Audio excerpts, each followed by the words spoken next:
Kas me tõesti peame tarvitama toidulisandeid?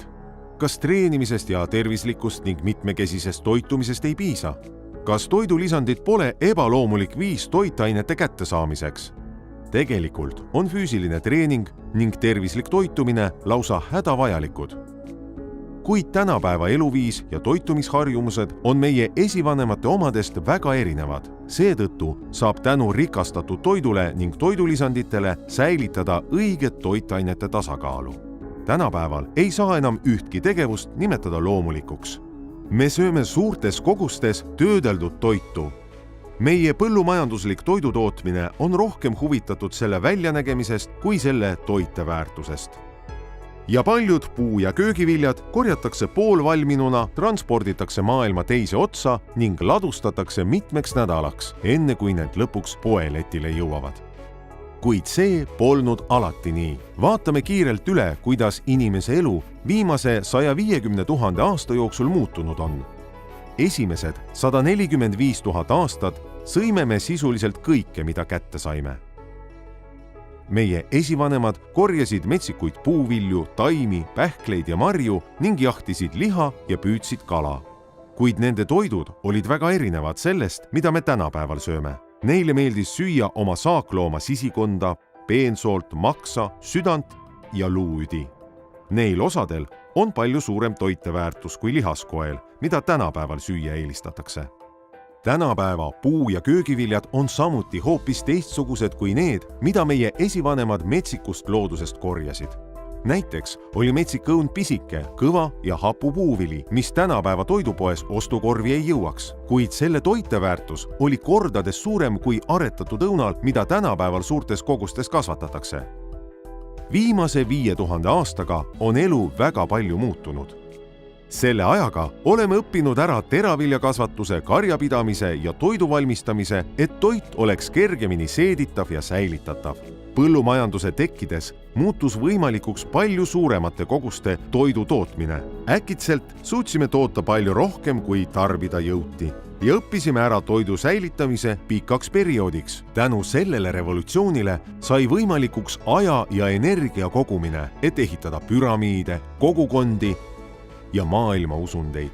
Sealt alates oleme looduslikust eluviisist üha kaugenenud. Elame nüüd majades ning oleme ehitanud elukohad sellistesse planeedi osadesse, kus oleks võimatu elada ilma tehnoloogiata, mis võimaldab toota sooja või külma. Me vajame riideid, et kaitsta end näpistava tuule ja kõrvetava päikese eest. Kopsupõletikku haigestudes ravime end antibiootikumidega, mis aitavad meil paari päevaga taas jalule saada. Kõik need on erinevad lisandid meie looduslikule asukohale, mis aitavad meil elada mugavamat, ohutumat ja tervislikumat elu. Kuid masstoodangul on oma hind. Aastate kaupa samas kohas vilja kasvatamine toob kaasa mullaviljakuse languse, kuna teravili tühjendab pinnase vajalikest mineraalainetest kiiremini, kui need taastuda jõuavad. See põhjustab igas järgnevas generatsioonis teraviljas sisalduvate mineraalainete hulga vähenemise. Samal ajal, kui õppisime ära laevadega ookeani ületamise, kasvas ka vajadus konserveeritud toiduainete järgi, mida kannataks pika aja jooksul transportida ja müüa. Mitmed maade avastajad surid haigusesse nimega skorbuut. Skorbuuti kui haigust kirjeldati esimest korda keskajal ristisõdade ajal, kuid ilmselt tunti seda juba antiikajal. Selle tagajärjel surid inimesed pikkadel ekspeditsioonidel, kus meeskonnaliikmete menüü koosnes üksnes kuivatatud lihast ja kreekeritest, ei mingeid puu- või juurvilju. James Lind oli Inglise mereväe kirurg, kes 1747. aastal alustas uuringuid, et teada saada põhjus, miks meremehed skorbuuti haigestuvad. Enne pikale merereisile minekut andis ta erinevatele gruppidele meremeestele erinevaid toite. Nende naasmisel oli järelduste tegemine väga lihtne. Ainsana jõudsid tagasi need, kellele anti enne reisi tsitruselisi süüa.